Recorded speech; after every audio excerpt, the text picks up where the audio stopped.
கார்த்திகா, தமிழக மக்கள் மிகுந்த எதிர்பார்ப்பில் காத்திருக்கக்கூடிய ஜனநாயக திருவிழாவுக்கான வாக்குப்பதிவு இன்னும் சற்று நேரத்தில் தொடங்கவிருக்கிறது. சேலம் மாவட்டத்தில் இருக்கக்கூடிய 11 சட்டமன்ற தொகுதிகளில் சற்று நேரத்திற்கு முன்பாக மாதிரி வாக்குப்பதிவு அனைத்து வாக்குச்சாவடி மையங்களிலும் தொடங்கி நடைபெற்று வருகிறது. இதன் தொடர்ச்சியாக வாக்குப்பதிவு தொடங்குவதற்கான ஏற்பாடுகளும் தற்பொழுது தயார் நிலையில் இருக்கிறது. சேலம் மாவட்டத்தில் இருக்கக்கூடிய 11 சட்டமன்ற தொகுதிகளில் 193 வேட்பாளர்கள் களம் கண்டிருக்கிறார்கள். அவர்களுக்கு வாக்களித்து தேர்வு செய்வதற்காக 27,80,000 வாக்காளர்களும் தங்களது ஜனநாயக கடமையாற்றுவதற்கு தயாராக இருக்கிறார்கள். வாக்குச்சாவடி மையங்களை பொறுத்தவரை நேற்றைய தினமே அனைத்து ஏற்பாடுகளும் மாவட்ட நிர்வாகம் சார்பில் செய்யப்பட்டிருக்கிறது. குறிப்பாக வாக்காளர்கள் எந்தவித சிரமமும் இன்றி வாக்களிக்க ஏதுவாக 3469 வாக்குச்சாவடி மையங்கள் அமைக்கப்பட்டிருக்கிறது. ஒவ்வொரு வாக்குச்சாவடி மையத்திலும் வாக்காளர்களுக்கு தேவையான அனைத்து விதமான அடிப்படை வசதிகள், குடிநீர், கழிப்பிடம் உள்ளிட்ட அனைத்து விதமான வசதிகளும் செய்து கொடுக்கப்பட்டிருக்கிறது. கோடைக்காலம் என்பதால் வெயிலின் தாக்கம் அதிகம் இருக்கிறது. குறிப்பாக கடந்த சில நாட்களாகவே சேலம் மாவட்டத்தில் வெயிலின் அளவு 100 டிகிரி ஃபாரன்ஹீட்டை தாண்டி பதிவாகி இருக்கக்கூடிய சூழ்நிலையில் நிழல் தர ஏதுவாக பந்தல்களும் அமைக்கப்பட்டு வாக்காளர்களுக்கு சிரமம் இல்லாத வகையில் ஏற்பாடுகள் செய்யப்பட்டிருக்கின்றன. அதேபோல வாக்காளர்கள் ஒவ்வொரு பகுதியிலும் அமைதியான முறையில் வாக்களிப்பதை உறுதி செய்யும் விதமாக காவல்துறையினர் 1335 காவல்துறையினர் பாதுகாப்பு பணியில் ஈடுபடுத்தப்பட்டிருக்கிறார்கள். அச்சமின்றி வாக்களிக்க ஏதுவாக ஏற்கனவே துணை ராணுவம் மற்றும் மத்திய தொழிற்படையினர் இந்த சட்டமன்ற தொகுதி வாயிலாக பல கொடி அணிவகுப்புகளையும் நடத்தியிருக்கிறார்கள்.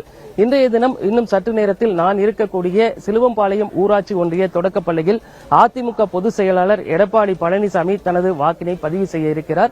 இந்த வாக்குச்சாவடி மையத்தை பொறுத்தவரைக்கும் சுமார் 1050 வாக்காளர்கள் வாக்களிப்பதற்கான ஏற்பாடுகள் செய்யப்பட்டிருக்கிறது. களத்தில் 15 வேட்பாளர்கள் இந்த தொகுதியில் போட்டியிடுகிறார்கள்.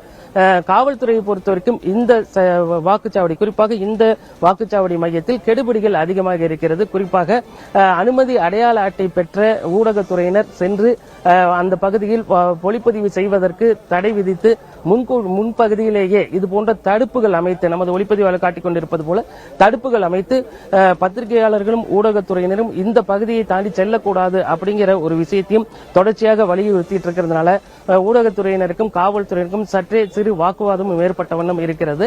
எனவே இது போன்ற அசௌகரியங்களை தவிர்க்க வேண்டும் என ஏற்கனவே தேர்தல் ஆணையத்தின் மூலம் வழங்கப்பட்ட அனுமதி அடையாள அட்டை பெறப்பட்டிருக்கிறது.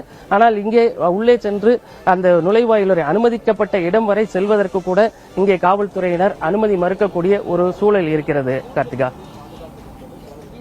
மோகன்ராஜ், வாக்குப்பதிவுக்கு இன்னும் சரியாக அரை மணி நேரமே இருக்கக்கூடிய நிலையில் அங்கு வாக்குப்பதிவுக்காக காலையிலேயே வந்து வாக்களிக்க வேண்டும் என்று வாக்காளர்கள் யாரேனும் வந்திருக்கிறார்களா? அது குறித்த விவரம் இருக்கா?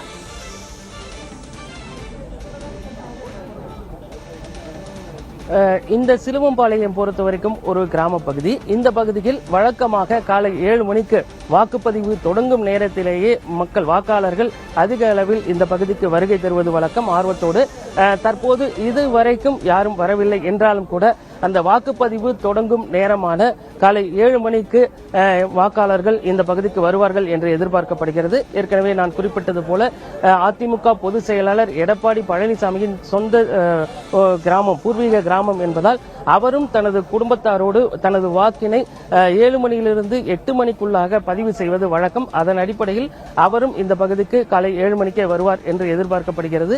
இந்த வாக்குச்சாவடி மையம் உட்பட அனைத்து பகுதிகளிலுமே அமைதியான முறையில் வாக்களிப்பதற்கான ஏற்பாடுகள் செய்யப்பட்டிருக்கிறது. அதே போல 100% வாக்குப்பதிவை உறுதி செய்ய வேண்டும் என்பதற்காக பல்வேறு விழிப்புணர்வு நிகழ்ச்சிகளும் நடத்தப்பட்டு வருகிறது.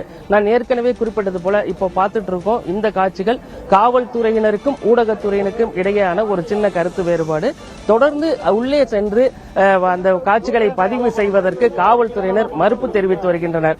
ஏற்கனவே அடையாள அட்டை தேர்தல் ஆணையத்தின் மூலம் வழங்கப்பட்டும் கூட காவல்துறையினரின் இந்த கெடுபிடியால் ஒரு சில சலசலப்புகள் ஏற்படுவதற்கான வாய்ப்புகள் இருக்கிறது. எனவே மாவட்ட நிர்வாகம் இதில் தலையிட்டு உடனடியாக இந்த பிரச்சனைக்கு தீர்வு காண வேண்டும் அப்படிங்கிறதும் இந்த பகுதியில் இருக்கக்கூடிய ஊடகத்துறை மற்றும் அனைத்து தரப்பினரும் எதிர்பார்ப்பாக இருக்கிறது. கார்த்திகா, நிச்சயமாக மோகன்ராஜ், அதையும் நாம் பதிவு செய்திருக்கிறோம். இன்னும் சற்று நேரத்தில் வாக்குப்பதிவு தொடங்க இருக்கக்கூடிய நிலையில் அதற்கான முன்னேற்பாட்டு பணிகள் மும்முரமாக நடைபெற்று வருகின்றன.